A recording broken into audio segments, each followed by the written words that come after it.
नमः। शास्त्रार्थ चल रहा था सोमनाथ मंदिर में।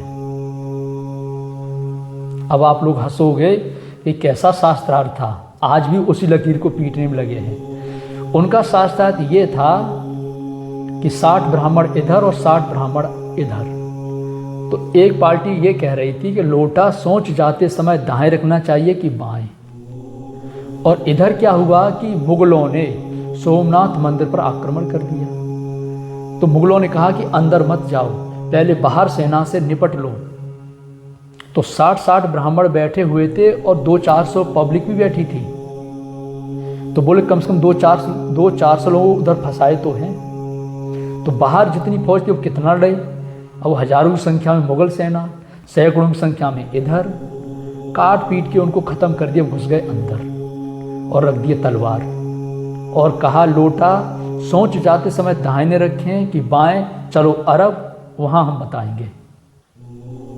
और सबको बांध के ले गए और लैट्रिन में बाथरूम लगा दिए ड्यूटी।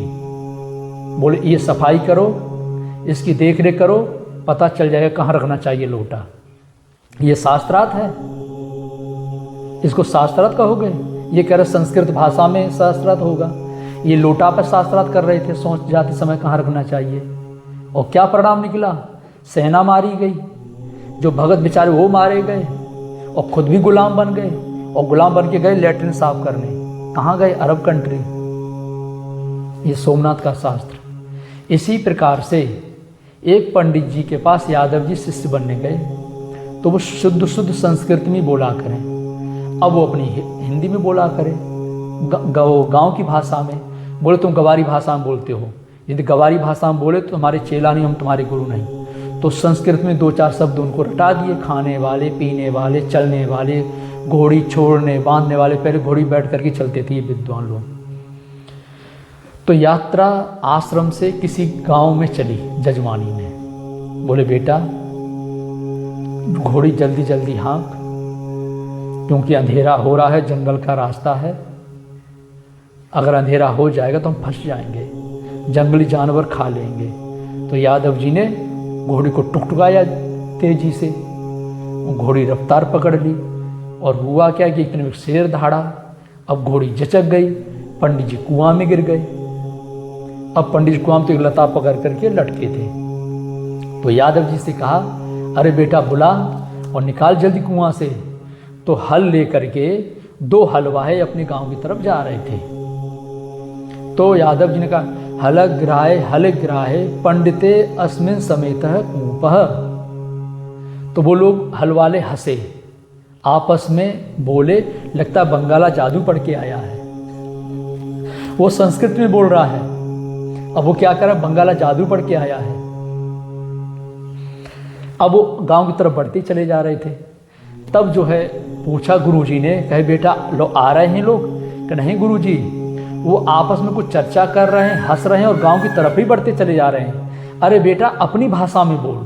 तब वो चिल्लाया अरे हलवाहे भैया जल्दी आओ, फलाने पंडित जी कुआं में गिर गए हैं, व्यास जी। तब वो दौड़े हल फेंक करके पंडित जी को निकाले। कहे बेटा प्राण तो बच गए।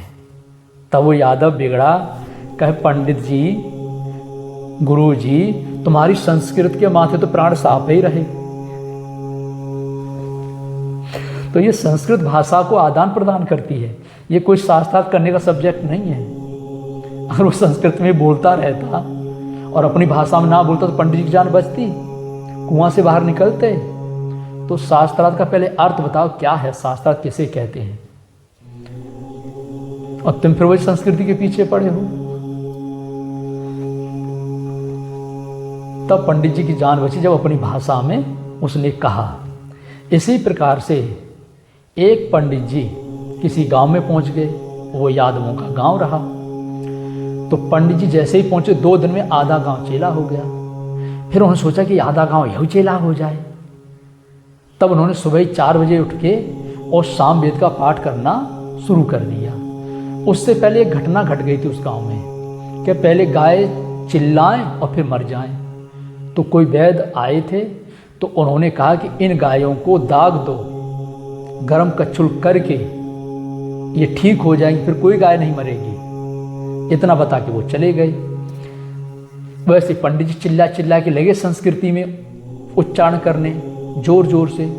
तो गांव के सरपंच जो है बोले, कहो बेटा, कहो बचवा, ये पंडित जी के का हो गया, बड़ा चिल्ला चिल्ला के कुछ बोल रहे हैं, जरा देखिए तो आ। तो लड़का गया, तो संस्कृत में उच्चारण कर रहे थे। तो 2-4 लड़के गए, तो संस्कृत सब थोड़ी पढ़ते थे ना, सब जानते थे, गिने चुने लोग। तो वो आया, बोले दादाजी, पंडित जी पता नहीं क्या गुड़गुड़ा रहे हैं, गुड़गुड़ गुड़गुड़ गुड़गुड़, वो बड़ा तेज तेज चिल्ला रहे हैं। कहे बेटा, वो गुरुआ रोग तो नहीं हो गया जो गायों को पहले हो जाता था? क्या गुरुजी लक्षण तो वही लग रहे हैं। फिर 8-10 लोग गए, तो पंडित सोचे अब तक चेला पूरा गांव हो रहा है, और तेजी से स्पीड पकड़ लिए। फिर गांव वाले दौड़ के गए, सरपंच जी वो रोग तो बढ़ता ही जा रहा है। बोले चलो व्यवस्था करो वही पुरानी वाली। तो ऊपर ही आ गई, अरहरा लग गया और गरम उसमें कच्छुल डाल दिए। जब अब पंडित सोचे लगता बाटी चोखा की व्यवस्था हो रही है, अब भंडारा होगा, अब सब चेला हमारे हो जाएंगे। तब जो है वो कच्छुल निकाले और लगे पंडित जी को, चले पंडित जी को दागने।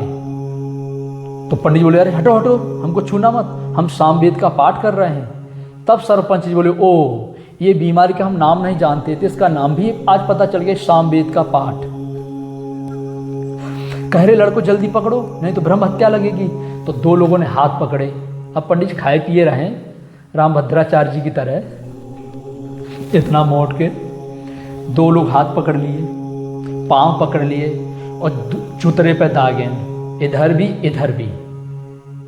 अब पंडित जी एकदम शांत हो गए और शांत होकर के यहाँ हाथ रख के बोले ओह, हम कहाँ फंस गए, ये दोन के गांव में, कहाँ इनके चक्कर में पड़ गए। तब सरपंच जी कहे, बोले लड़को, सारी पीड़ा चली गई है, लगते कपारे में बची है। फिर पकड़ें, फिर कपारे में दागें। पंडित जी चारों कोण चित्त। तो ये है संस्कृति। संस्कृति ये देगी, ये शास्त्रार्थ ये देगा। फिर बाद में सब यादव लोग जुटे, खूब उनको दान दक्षिणा दिए, खिलाए पिलाए। तो जहाँ जिसकी आवश्यकता है वहाँ वो देना है। जहाँ जिसकी योग्यता है ही नहीं, जो जिसको भाषा को जानता ही नहीं, आप उसकी चर्चा कर रहे हो। आरएसएस में, बिंदु हिंदू परिषद में कितने संस्कृत के विद्वान हैं, कितने संस्कृत के ज्ञाता हैं। चलो उसमें होंगे 80% जो भी हों, लेकिन ये जनता कितनी संस्कृत को पढ़ी हुई है।